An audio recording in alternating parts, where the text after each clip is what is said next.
Segundo tema da minha série de dois, os dois grandes erros, parte 2. Eu quero começar essa segunda mensagem lendo um texto que lemos na primeira também. Está aí na sua tela, O Grande Conflito. Mais uma vez eu quero recomendar este clássico aqui do século XIX, da autora inspirada Ellen White. Passada a hora de nós lermos ou relermos esse livro. Página 588, ela escreveu: mediante os dois grandes erros, a imortalidade da alma e a santidade do domingo, Satanás há de enredar, colocar em suas redes, o povo. Enquanto o primeiro erro, a imortalidade da alma, lança o fundamento do espiritismo, o último, a pretensa santidade do domingo, cria um laço de simpatia com Roma. Os protestantes dos Estados Unidos serão os primeiros a estender as mãos através do abismo para apanhar a mão do espiritismo. Estender-se-ão por sobre o abismo para dar as mãos ao poder romano. E sob essa tríplice aliança, essa tríplice união, este país, Estados Unidos, seguirá as pegadas de Roma, desprezando os direitos da consciência, que é quando a imagem da besta for erguida.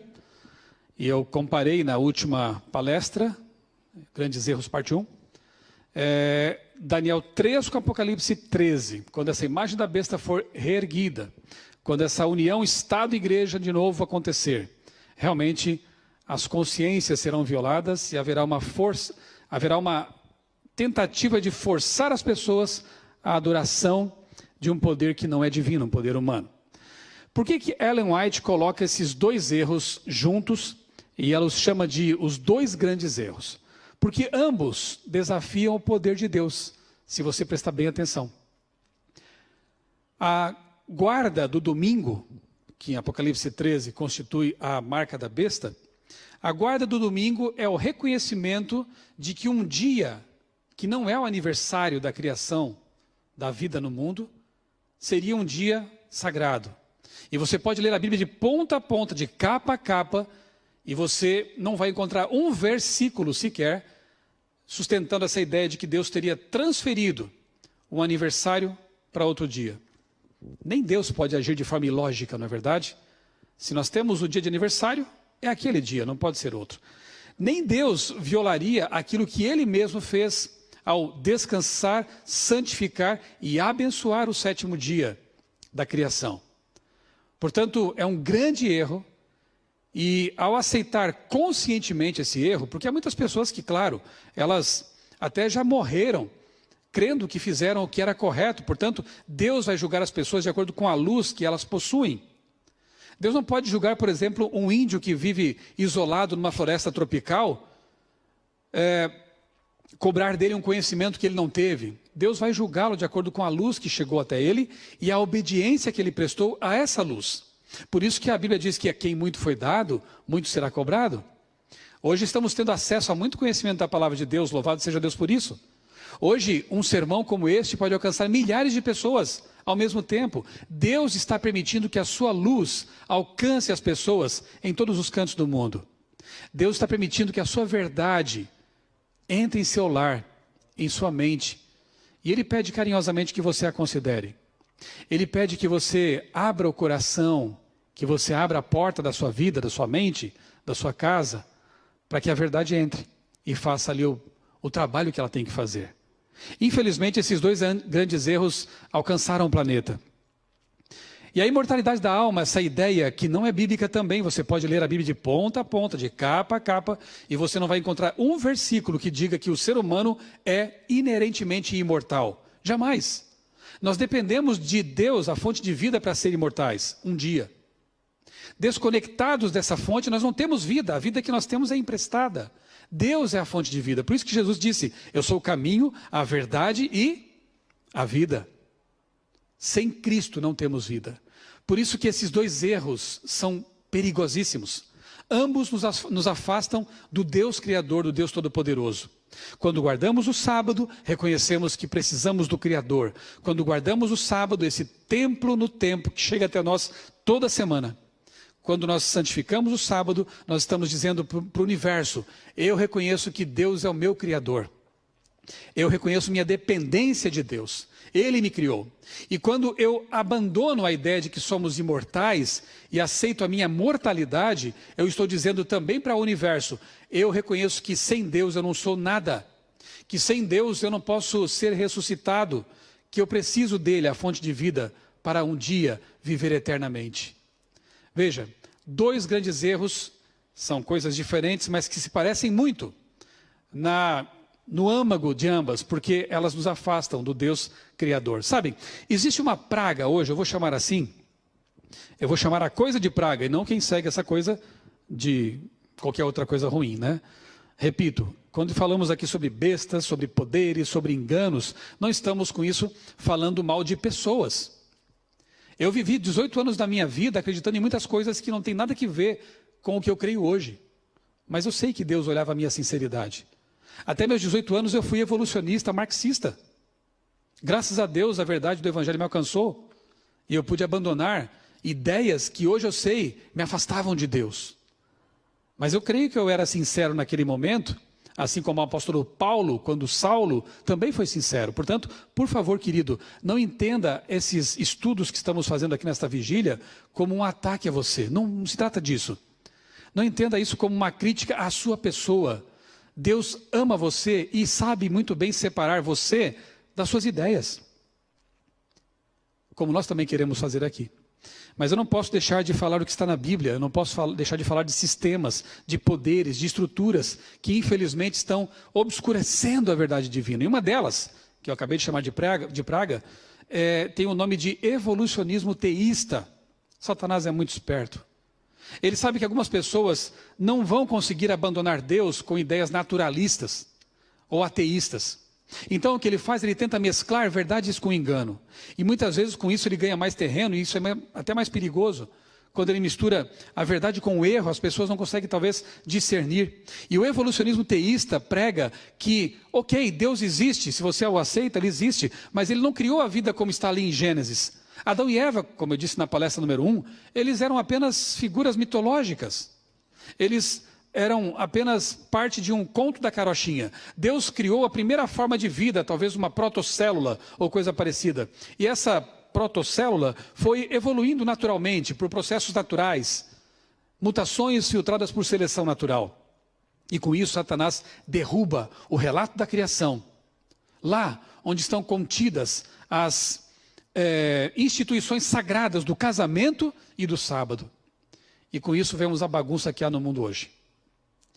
Infelizmente o relativismo, ele acaba criando realmente muitos órfãos da palavra de Deus, pessoas que talvez começaram a crer nela, mas depois a abandonaram, aceitando essas filosofias.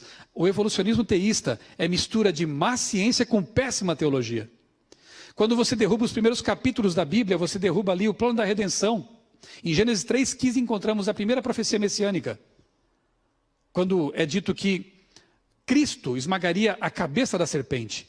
Mas se o pecado que está no capítulo 3 pertence a uma história mitológica, mítica, logo o pecado não existe. Se a morte é resultado do pecado e o pecado não existe, a morte também passa a ser um constituinte natural da criação de Deus. Então Deus criou a vida e a morte. E quando as pessoas param para pensar nisso, infelizmente algumas delas acabam abandonando Deus. Porque não pode aceitar um Deus que cria vida e morte, um Deus que cria doença e cura, um Deus que cria flores e espinhos. Que Deus é esse? Assim como um Deus que condenaria no inferno eterno pessoas que pecaram algumas décadas aqui na terra. O diabo é especialista em deturpar o caráter de Deus. E por isso nós insistimos tanto para que as pessoas conheçam o Deus da Bíblia, que estudem a Bíblia, para não se deixar levar por essas ideologias falsas que parecem verdadeiras, mas na verdade carregam muita mentira perigosa ali. Dois grandes erros fazem parte desse pacote de mentiras satânicas, cujo objetivo, na verdade, é nos afastar de Deus e nos ensinar uma coisa falsa, que nós podemos viver independentemente de Deus. Vamos voltar àquele texto de Gênesis capítulo 3, versos 4 e 5? Disse a serpente à mulher: certamente não morrereis, e se vocês comerem do fruto, vocês serão como Deus, vocês terão os olhos abertos. E o ser humano se encanta com essas coisas que parecem abrir os olhos, mas que na verdade mostram uma realidade triste, terrível, árida. Você percebe que nessa mentira original, satânica, Está ali a semente da rebelião que Lúcifer começou no céu. Você percebe que nesse texto está embutida a ideia de que o ser humano pode ser independente de Deus.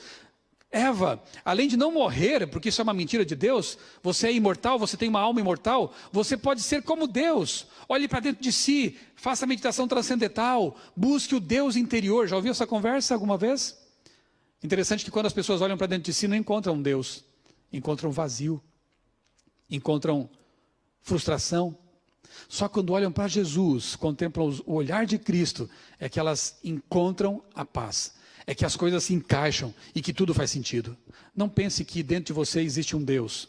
Deus está no seu trono, está também querendo entrar na sua vida. Ele não é você, Ele criou você. Precisamos reconhecer isso. Muito bem. Apocalipse 14, versos 6 e 7. Vamos ler agora esse texto. Um texto bastante conhecido por aqueles que estudam Apocalipse e pregam essa mensagem. Ele ensina algo totalmente diferente dos grandes erros, aqui os dois grandes erros, segundo Ellen White, né, que pregam a independência. Veja, Apocalipse 14, 6 e 7, os versos dizem assim: vi outro anjo voando pelo meio do céu, tendo um evangelho eterno, ou seja, um evangelho que nunca mudou, é o mesmo no passado, é o mesmo do tempo de Cristo, é o mesmo hoje, um evangelho eterno, para pregar aos que se assentam sobre a terra, a cada nação, tribo, língua e povo, dizendo em grande voz. O que diz essa mensagem? Temei a Deus e dai-lhe glória, pois é chegada a hora do seu juízo, e adorai aquele que fez o céu, a terra, o mar e as fontes das águas. Repito o que eu disse na palestra número 1. João fez aqui um copy-paste de Êxodo capítulo 20, versos 8 a 11. Por que adorar a Deus? Que Deus? Aquele que fez os céus, a terra, o mar, e essa frase está lá no mandamento do sábado. Então, aqui no Apocalipse é prevista uma proclamação final que convida as pessoas a voltar à adoração do Deus verdadeiro, aquele que criou o mundo e aquele que estabeleceu o sábado como memorial da criação. A essência das três mensagens angélicas, segundo a mesma Ellen White, é a justificação pela fé. E a essência da justificação pela fé é a dependência de Deus. É o meu reconhecimento de que sem Ele eu nada sou, eu nada posso. Mas que com Ele eu posso. Eu posso ser salvo pelo sangue de Cristo. Eu posso um dia viver para sempre, como foi sempre o plano de Deus, por causa dele e não por minha causa. Eu não sou imortal. Eu não posso encontrar Deus em mim. Eu sou imortal quando aceito a Jesus como meu Deus, o meu Criador, e encontro nele o meu Deus. Bem, 1844, uma história muito interessante, eu vou tentar resumir aqui em pouco tempo. Ali, naquela fazenda em Port Gibson, estado de Nova York, é considerado o berço do Adventismo, o berço da mensagem adventista. Você deve conhecer a história do grande desapontamento de 1844, quando os milleritas, aqueles que seguiam um pregador batista chamado William Miller, ou Guilherme Miller, aqui também cabe um reparo histórico, a igreja adventista nunca marcou datas para nada, e segue crendo nessa verdade, de que não temos datas para a volta de Jesus. A Bíblia diz isso, Ellen White é muito clara nisso, no livro Eventos Sinais, por exemplo, que não nos compete saber os dias, o tempo e as estações que Deus estabeleceu pela sua vontade. Muito bem. Quem marcou a data de 22 de outubro de 1844 foram os milleritas. Desse grupo de fiéis que sobreviveu ao desapontamento, digamos assim, nasce a Igreja Adventista do Sétimo Dia, mas ela vai ser organizada quase 20 anos depois dessa data. Portanto, é um erro histórico dizer que a Igreja Adventista marcou datas. Isso não é correto. Muito bem. Nessa ocasião, esse povo passou por um desapontamento muito terrível.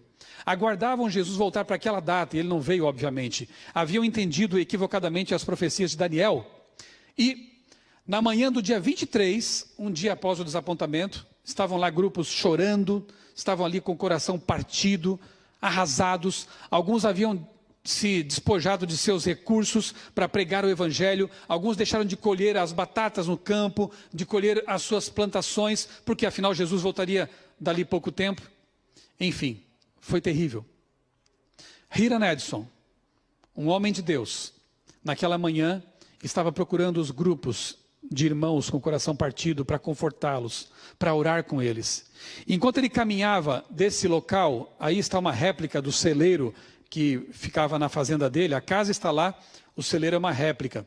Enquanto ele caminhava dali por um milharal para encontrar um grupo de irmãos que estava noutra localidade ali, tristes, desapontados, com o coração partido, ele teve um insight,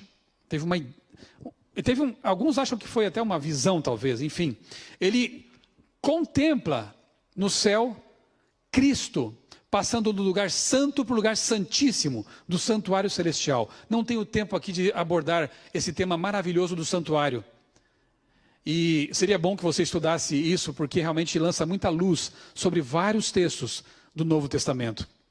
Na verdade, o Apocalipse, ele está estruturado nessa doutrina fantástica do santuário. Hiram Edson compreende que a data estava certa, 22 de outubro de 1844. Eles calcularam e recalcularam isso, baseado em Daniel 8 e 9. Mas o evento não era a volta de Cristo, e sim o início desse chamado juízo investigativo, essa obra especial de Cristo no santuário celestial. Se há dúvidas, estude Hebreus, por exemplo, no Novo Testamento. Todo o livro Paulo ali fala, discorre a respeito dessa doutrina do santuário. Essa doutrina tem que ver com dependência. Mais uma vez, os mileritas, que permaneceram fiéis, e dali surge então o movimento adventista, a igreja adventista entenderam que Cristo está em seu santuário e que nós precisamos dele para ter o perdão de nossos pecados. Filhinhos, essas coisas vos escrevo para que não pequeis, mas se pecarem, temos um advogado no céu, Cristo Jesus. Qualquer momento que você cometer um pecado, se arrepender disso e clamar pelo perdão, Cristo está ali. Nunca vai ser surpreendido, porque ele está continuamente intercedendo por você. Clame a Deus, peça perdão. Esse povo continuou a estudar a Bíblia, continuou a buscar respostas na palavra de Deus. E eles então redescobrem, por exemplo, a verdade do sábado, o dia do aniversário da criação, o memorial da criação. Então eles passam depois a se chamar adventistas, porque creem no advento de Cristo, do sétimo dia, porque guardam o sábado como memorial da criação e reconhecimento de sua dependência do Criador. Eles redescobrem também uma verdade que estava mal compreendida pelos cristãos, o estado do ser humano na morte. Alguns cristãos já criam em reencarnação, outros criam que o ser humano teria uma alma imortal que se desprenderia por ocasião da morte. Havia uma bagunça doutrinária nesse sentido. E esse povo, estudando a Bíblia, redescobre que Deus, quando cria o ser humano, ele usa dois elementos, o pó da terra, os elementos químicos que estão na terra estão em nosso corpo, isso é interessante, e sopra nas narinas do primeiro ser humano o fôlego de vida. Essa energia que permite que o ser humano se locomova, pense, sonhe e aspire à vida eterna. Deseje a vida eterna. Eclesiastes 9, 5 e 6, um texto tão claro, que diz que os vivos sabem que vão morrer, mas os mortos não sabem coisa nenhuma. A sua memória, o seu amor, o seu ódio, tudo isso, os sentimentos, estão entregues ao esquecimento e não tem parte alguma do que se faz aqui debaixo do sol, ou seja, nesta vida. Um texto claríssimo ao dizer que se alguém está fazendo alguma coisa por aqui, não são os mortos, porque eles permanecem inconscientes no pó da terra, ou onde quer que tenham morrido. Não existem mais. E João 5, 28 e 29 diz, vem o dia em que os que estão no pó da terra ressuscitarão. Se vem o dia, isso quer dizer que não veio ainda. Esse dia não chegou ainda. Portanto, os mortos permanecem mortos até quando? Eu vou ler depois com você um texto aqui muito claro de Paulo. Permanecem até a volta de Jesus. Uma boa comparação para a gente entender o que é o ser humano, porque para entender a morte é bom entender o que é a vida, né? Pode ser essa aqui com a lâmpada, uma lâmpada antiga, né, de tungstênio, uma lâmpada incandescente. O bulbo de vidro podemos comparar com o corpo, ok? E a energia elétrica que entra no bulbo para acender a luz pode ser comparada ao fôlego. Para que você tenha luz, precisa ter as duas coisas, o bulbo e a energia. Se você tira a energia, você tem só o bulbo. Se você tem a energia sem o bulbo, você tem só a energia. Ambos juntos formam a luz. O ser humano é comparado então a essa luz. Para que nós possamos ser humanos, precisamos do fôlego de vida que vem de Deus e do corpo que vem dos constituintes da terra. Os dois juntos, note que o texto é tão interessante lá em Gênesis 2:7. Os dois juntos constituem o nefesh, ou seja, o ser vivente, palavra hebraica ali, o ser vivente. Você não recebe uma alma, você se torna uma alma, segundo o texto de Moisés, lá em Gênesis. Ok? Outros textos muito interessantes que vale a pena você anotar aí, para você depois ler em sua Bíblia. Romanos 5,2 diz que por causa de um homem o pecado entrou no mundo, e por causa do pecado a morte, todos pecaram, então herdaram também essa natureza mortal e pecaminosa. Aí Paulo afirma a historicidade de Adão, repito, e a nossa mortalidade. Ezequiel 18,4 diz que a alma que pecar, essa morrerá. E se todos somos pecadores, logo todos somos mortais. Ainda que as pessoas entendessem alma como sendo um fantasma, alguma coisa etérea, teriam que, com base nesse texto, admitir que ela é mortal. Então até os fantasmas morreriam, mas biblicamente não há nenhum suporte para a ideia pagã de que haveria fantasmas, almas desencarnadas. Isso não é bíblico. A alma que pecar, essa morrerá. Hebreus 9:27 é um texto que acaba com a ideia da reencarnação. Ali é dito que ao homem está ordenado morrer uma só vez, vindo depois disso o juízo. O texto bíblico é muito claro. Morremos apenas uma vez, depois há o juízo, e assim podemos ter a vida eterna. Os ímpios, lamentavelmente, morrerão a morte eterna. Muito bem. 1 Tessalonicenses capítulo 4, versos 16 e 17. O texto aqui me referi há pouco. Ali Paulo diz que os mortos ressuscitarão na volta de Cristo. O texto é muito claro ao mencionar a última trombeta, a volta de Jesus. E os vivos serão transformados, receberão um corpo imortal, como diz Paulo também em 1 Coríntios capítulo 15. E aí esse grupo unido, agora os que estavam mortos, veja que dia maravilhoso será. Quando você reencontrará seus parentes, seus filhos, sua mamãe, seu avô, aqueles que morreram crendo na promessa de Cristo, que aceitaram Jesus como Salvador, você vai reencontrá-los.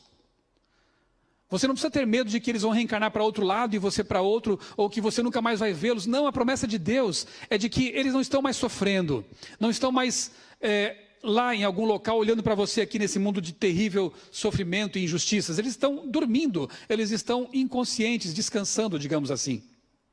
E na volta de Cristo, você vai reencontrá-los. Não é tão bom saber disso?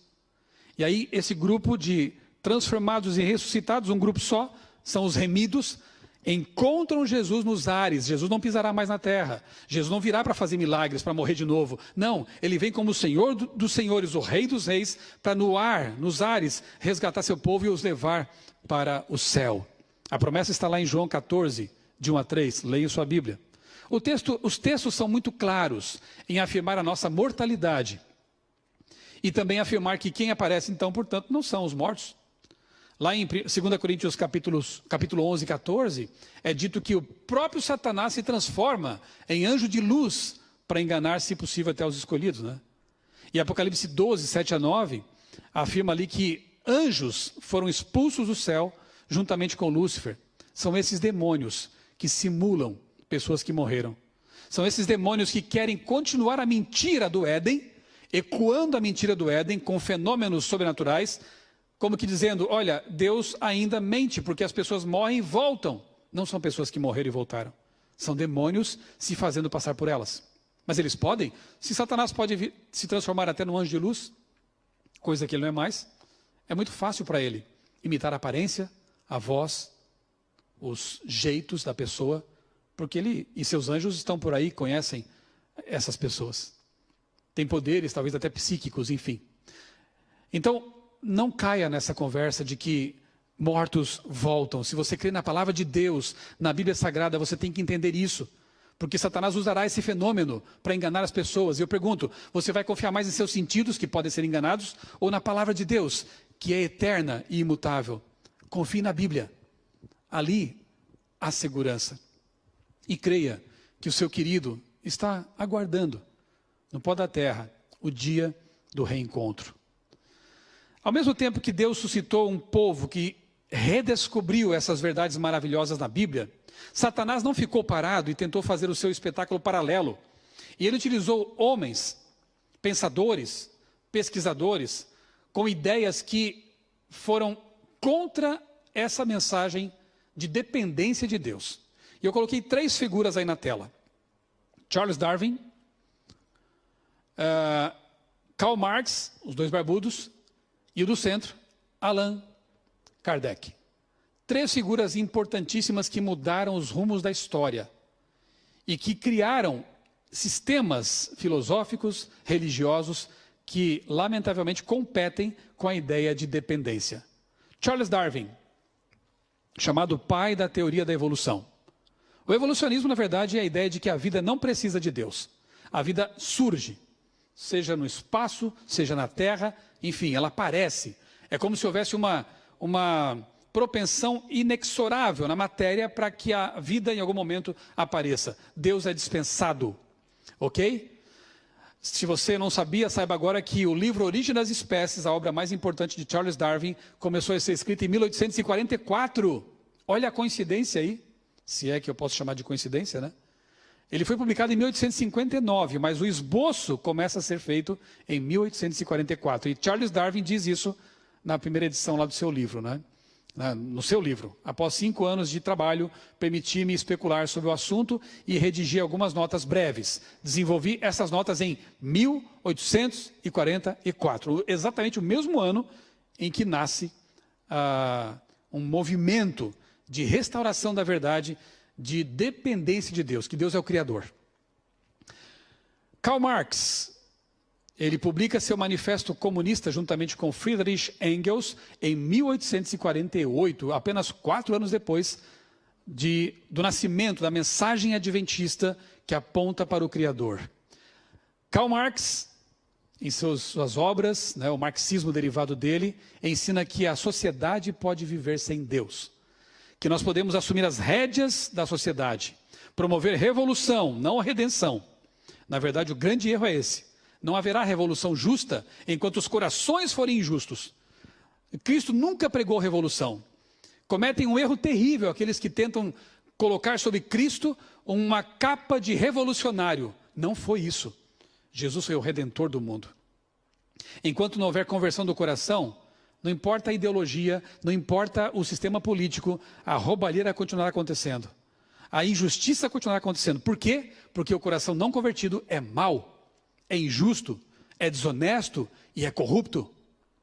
Não adianta pregar revolução sem conversão. Esse é o grande erro do marxismo. E essa ideologia surge nesse mesmo momento histórico, não é interessante? Eu quero te indicar um livro muito interessante que é O Comunista Exposto, de Clem Skousen. Skousen foi agente do FBI, ou da CIA, não me lembro agora, mas uma dessas agências de inteligência americana. E nos anos 50, preocupado com a invasão da América do Norte pelas ideias marxistas, ele pesquisou a fundo essas ideias e escreveu esse livro. Quase um manual. Muito bom esse livro. Na página 54 ele diz o seguinte, para quem acha que marxismo não tem nada a ver com religião, né? Marx acreditava que a matéria fosse autodinâmica. Não haveria necessidade de criador, planejador ou força governante no universo. Os sentimentos antirreligiosos de Marx encontraram expressão em sua tese ao selecionar o grito de Prometeu como sua divisa. Em uma só palavra, odeio todos os deuses. Era a frase de Marx ao adotar como seu paraninfo Prometeu, aquele deus mitológico que se rebela contra os deuses, que na verdade pode até simbolizar Satanás na mitologia grega. Esse é Marx. Se via como um novo Messias. Espiritismo, vida eterna sem Deus. Tudo sem Deus, você percebeu? Para competir com um movimento religioso que pregava que nós precisamos de Deus para tudo. Esse local, lá em Hydesville, no estado de Nova York, também, bastante perto ali da fazenda de Hiram Edson, em Port Gibson, é um marco, é um monumento ao moderno espiritismo. Ali é a casa da família Fox, lembram? Aquelas moças que diziam se comunicar com os espíritos, né? Ao bater nas paredes, e os pretensos espíritos respondiam com pancadas nas paredes. Então aí está o local. Os próprios espíritas colocaram uma placa ali e afirmam que ali é o local de nascimento da religião do moderno espiritualismo. Quando? Março de 1848. A mesma data de publicação do Manifesto Comunista, tudo muito próximo do momento em que nasce esse reavivamento com base na palavra de Deus. Do despertamento de verdades que estavam ocultas pelo pó do tempo. Você acha que isso é coincidência ainda? Você acha que não é Satanás tentando obscurecer um movimento poderoso que iria abalar esse planeta com a verdade de Deus? Num dos tijolinhos que há em volta desse monumento, são vários tijolos vermelhos ali em volta, comemorativos, uma frase me chamou a atenção. Ela reafirma a mentira satânica do Éden. Não há morte. Não há morte. Quando Deus é bem claro, todos pecaram, todos são mortais, precisam de Cristo para viver. Vem uma ideologia com pessoas muito queridas, pessoas muito boas que creem nisso, reafirmo, né? Pessoas muito caridosas, mas lamento, a ideia, ela é antibíblica. Não há morte. Claro que há. E mais, o evolucionismo tem tudo que ver com o também com o marxismo, mas eu digo aqui com o darwinismo. Olha só esse trecho aqui do livro Evangelho dos Espíritos. No começo tudo era o caos. Os elementos estavam em confusão. Pouco a pouco, cada coisa tomou o seu lugar. Apareceram, então, os seres vivos. Olha o verbo. Não foram criados. Apareceram. Apropriados ao estado do globo, pois a terra lhes continha os germens que aguardavam o momento favorável para aparecerem, e assim vai. Ou seja, uma linguagem totalmente evolucionista. Então você percebe que há uma convergência entre marxismo, evolucionismo. Aliás, Marx dedica o Capital, a sua obra seminal, a Darwin. E diz que foi nos livros, na obra de Darwin, que ele encontrou o fundamento científico para o seu pensamento. Olha que interessante. Marxismo, evolucionismo e espiritismo. Essas três ideologias estão interligadas. E as três ensinam que o ser humano pode sem Deus. Não é coincidência. No mesmo momento em que nasce uma mensagem poderosa que diz que sem Deus não podemos nada. Precisamos de Deus, dependemos de Deus. Olha só, infelizmente a mídia tem insistentemente promovido esse tipo de ideologia. Anti-Deus, antidependência de Deus. Por exemplo, revistas pretensamente científicas, populares, quando falam, por exemplo, da Bíblia, é só em tons negativos. Mas quando falam em Chico Xavier, o maior médium do Brasil, é em tons muito positivos. Quase um panfleto ali. A revista Galileu, a nova era do Espiritismo, também em tons positivos. Revista Veja, Vida Após a Morte, falando sobre reencarnação. Mundo Estranho, Crianças Médiuns, que fenômeno é esse? E sempre em tons positivos. Revista Isto É, Medicina Espiritual, uma ampla reportagem sobre o primeiro congresso de medicina espiritualista no Brasil. Onde foi sediado? Na USP. Ciência Espírita, como assim? Criacionismo não é ciência. Diluvianismo não é ciência, mas quer dizer que reencarnação agora é ciência, né? Quais são as evidências empíricas de que isso aí é uma ciência? Mas é apresentado ali como sendo. Desenhos, filmes, brinquedos, tudo familiarizando as crianças com essa ideologia nefasta de que o ser humano pode ter contato com os mortos e de que ele não morre. Sabe, isso é grave, porque há um texto na Bíblia, e entre outros, né? Deixa eu ler o texto primeiro, depois eu volto àquela imagem. Deuteronômio 18, versos 10 a 12. Eu preciso ler esse texto para você. É muito claro. Não permitam, isso é na Nova Versão Internacional, não permitam que se ache alguém entre vocês que queime em sacrifício seu filho ou a sua filha, que pratique adivinhação, ou dedique-se à magia, ou faça presságios, ou pratique feitiçaria, ou faça encantamentos, ou seja médium, ou espírita, necromante, ou que consulte os mortos. O Senhor tem repugnância por quem pratica essas coisas. E é por causa dessas abominações que o Senhor, o seu Deus, vai expulsar aquelas nações da presença de vocês. Por que Deus abomina esse tipo de coisa? Porque esse tipo de coisa afasta o ser humano de Deus. Atribui a espíritos demoníacos coisas que seriam próprias de Deus. Porque essas ideias pregam a independência. Você é imortal, não se preocupe. Deus não pode aceitar isso. Deus sabe que sem Ele você não vive. Deus sabe que sem Ele você não tem esperança. Como Ele pode tolerar esse tipo de ideologia? Esse tipo de conceito? Não pode. Bem, e o que dizer dos que não creem nessas coisas? Há pessoas que são céticas dessas coisas. Olha, são imposturas, charlatanice ou qualquer coisa assim. Há pessoas céticas, pessoas ateias que não aceitam isso. Satanás, ele sabe como alcançar todo mundo, se não estiverem realmente blindadas pela palavra de Deus. E eu tenho visto um movimento crescendo fortemente em nosso tempo, nesses dias de pandemia mesmo. George Vanderman, o saudoso fundador do Está Escrito, já chamava os OVNIs, ETs, de brinquedos de um anjo caído. Eu quero gastar mais uns minutinhos agora explorando esse tópico, que talvez seja pouco falado. Grandes nomes da ciência, como Carl Sagan, Stephen Hawking, cientistas ateus, acreditavam que um dia o ser humano faria contato com raças alienígenas. Olha só.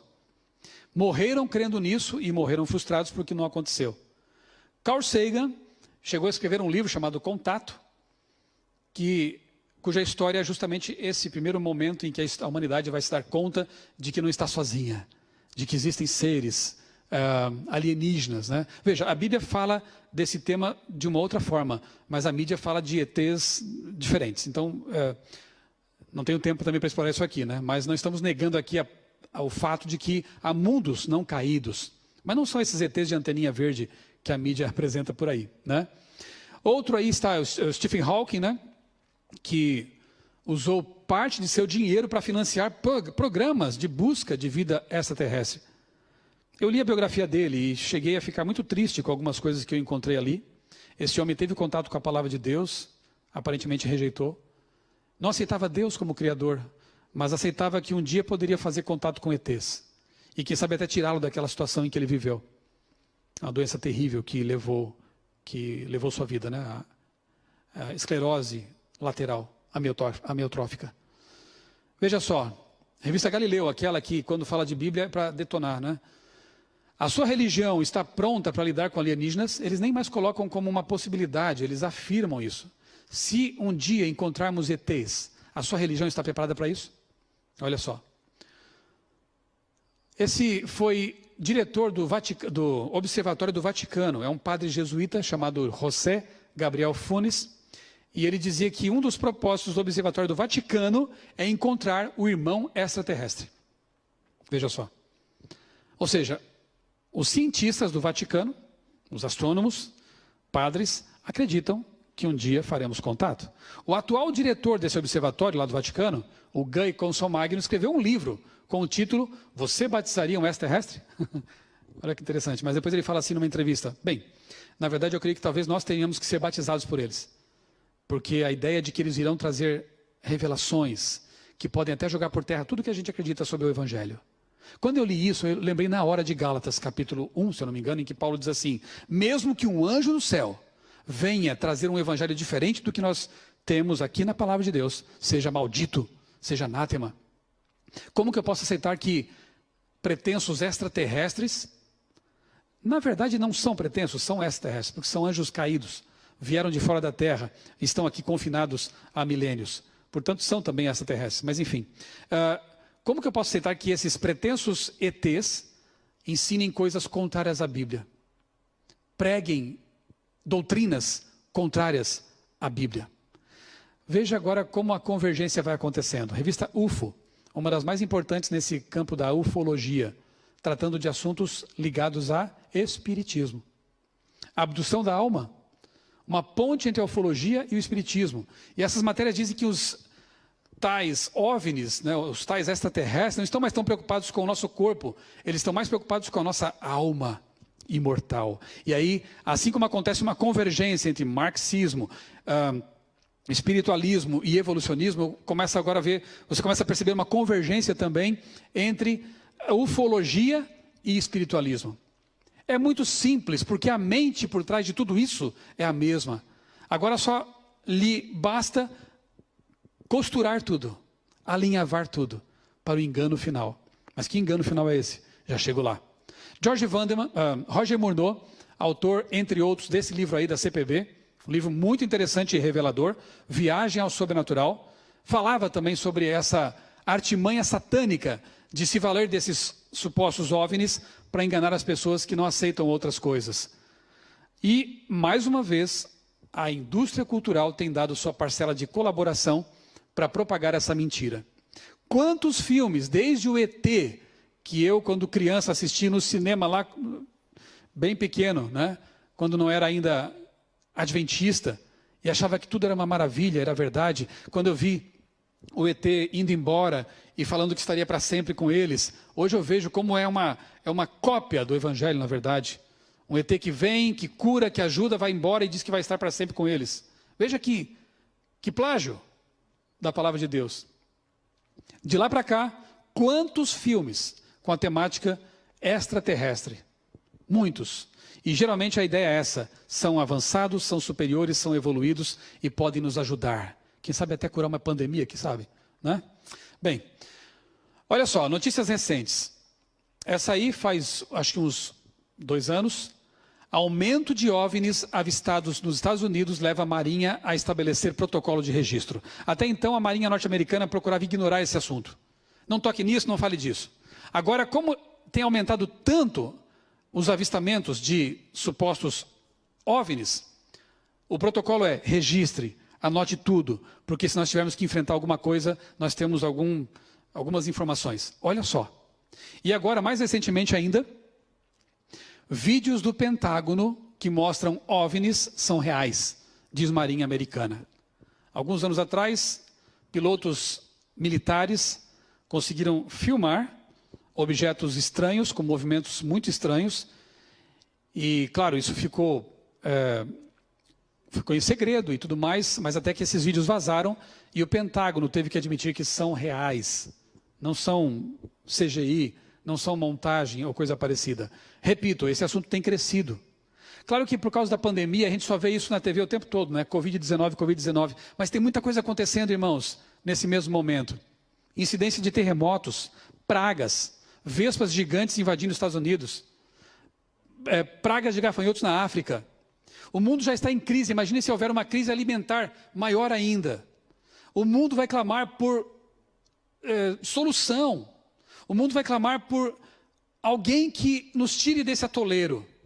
E é nessa hora que as pessoas entregam sua liberdade e podem realmente ser enganadas por poderes que estão só esperando a oportunidade. O Grande Conflito, página 624, diz assim: como ato culminante do grande drama do engano, o próprio Satanás personificará Cristo. Você tem que saber disso, porque isso vai acontecer. A igreja cristã tem há muito tempo professado considerar o advento do Salvador como a realização de suas esperanças, não é verdade? Todos aguardamos a volta de Cristo se somos cristãos. Assim, o grande enganador fará parecer que Cristo veio. Em várias partes da terra, Satanás se manifestará entre os homens como um ser majestoso, com brilho deslumbrante, assemelhando-se à descrição do Filho de Deus dada por João no Apocalipse. Todos esperam alguma coisa, ou alguém. Judeus esperam o Messias. Os muçulmanos esperam o Imam Mahdi. Os esotéricos esperam uma figura, alguns chamavam de Maitreya. Os cristãos esperam Jesus. Os ateus que creem em OVNIs esperam um dia um contato com uma raça superior que nos ajude. Veja, um ser majestoso vai aparecer em algum momento. E nessa hora, eu volto a perguntar para você: quem vai determinar as suas escolhas? Os seus sentidos ou a palavra de Deus? Em quem você vai acreditar? O que você vai fazer? Você percebe, querido, como é importante estudar a Bíblia agora? Você percebe como é importante saber exatamente como Jesus vai voltar? Você percebe como é importante saber a que Deus você serve? Pela Bíblia. Ela é o nosso guia. Lâmpada para os meus pés é a tua palavra. O mundo está escurecido por ideologias perigosas. A Bíblia é a lâmpada. Você precisa acender essa lâmpada em sua casa, em sua vida, em sua mente. Você precisa se familiarizar com a palavra de Deus. Se você não conhece e se você deseja conhecê-la, eu te faço um convite. Você tem algum amigo adventista que conhece a palavra de Deus? Peça um estudo bíblico. Esse é o melhor conselho que eu posso te dar nesse momento. Porque eu passei por isso há quase 30 anos e foi a melhor coisa da minha vida. Como foi bom conhecer a verdade que liberta, João 8,32. Conhecereis a verdade, ela vos libertará. Como foi bom perceber que realmente a palavra de Deus ilumina os pensamentos, nos dá uma esperança real. Você precisa disso, sabia? Peça um estudo bíblico. Peça para que Deus o ajude na compreensão da palavra. E Deus está aí, pertinho de você, para fazer exatamente isso, para ajudá-lo a compreender a sua palavra. Eu quero terminar lendo com você Isaías capítulo 8, versos 19 e 20. Um texto muito importante. Isaías capítulo 8, versos 19 e 20. Por favor, grave essa mensagem em sua mente. E toda vez que você tiver dúvidas sobre algum tipo de ideia, de crendice, lembre-se do que está escrito aqui. Diz o profeta, na verdade Deus dizendo por meio do profeta: quando vos disserem, consultai os necromantes, pessoas que dizem falar com os mortos. Quando vos disserem, consultai os adivinhos, e essa semana mesmo eu publiquei em meu blog, outraleitura.com.br, eu fiz uma pesquisa sobre as ditas predições do ano passado para esse. Eu quase não consegui segurar o riso. Muitos videntes, muitos leitores de cartas e búzios anunciando que 2020 seria um ano muito melhor que 2019, que seria um ano de prosperidade, um ano de paz, falharam terrivelmente. Eu gostaria que se lembrassem disso no fim deste ano, quando em dezembro, de novo, as TVs públicas entrevistarem videntes, cartomantes e astrólogos, para lembrar que esse povo falha, porque não é a palavra de Deus. Só Deus conhece o futuro, porque só Deus está lá. Só Deus anunciou o futuro por meio de sua palavra. Satanás faz seus chutes, acerta algumas vezes, mas erra muitas delas. Infelizmente a mídia não mostra os erros e enaltece os eventuais acertos. Os astros não controlam a nossa vida, mas Deus, o Criador dos astros, quer controlá-la, com a sua vontade se rendendo a Ele. Quando vos disserem, consultai os necromantes, os adivinhos que murmuram por aí, acaso não consultará o povo ao seu Deus? A favor dos vivos se consultarão os mortos? Deus pergunta, não, à lei e ao testemunho. Se eles não falarem de acordo com dessa maneira, não verão o dia raiar. Vão se perder, não verão a alva. Vamos consultar os mortos para saber sobre nossa vida, sobre nosso futuro? Não. Vamos consultar a Deus. Vá direto à fonte. Nós precisamos desesperadamente do nosso Deus para viver, para ser salvos e para ter a vida eterna. Vamos orar? Querido Pai Celestial, muito obrigado porque em Tua palavra encontramos a verdade que liberta. Muito obrigado porque a Tua palavra desmascara as mentiras satânicas, mentiras no campo social, no campo político, no campo espiritual, no campo científico também, infelizmente. Obrigado porque a Bíblia é uma lâmpada, ela guia nossos pés neste mundo escuro. Obrigado porque nós entendemos pela Tua palavra que mesmo que nós morramos para esta vida, nós permaneceremos inconscientes de tudo, mas um dia seremos ressuscitados à voz de Cristo. Obrigado porque nós temos a esperança do reencontro, porque um dia encontraremos de novo aqueles queridos que morreram crendo em Ti. E nós seremos imortais. Viveremos para sempre num mundo onde não mais haverá morte, pranto, dor, injustiças, corrupção, doenças. Para sempre, isso ficará no passado. Obrigado, Senhor, por essa esperança. Obrigado, Senhor, por essa revelação. Ajuda-nos a permanecer firmes na Tua palavra, não nos desviando nem para lá, nem para cá. É o que nós pedimos, agradecidos, em nome de Jesus. Amém.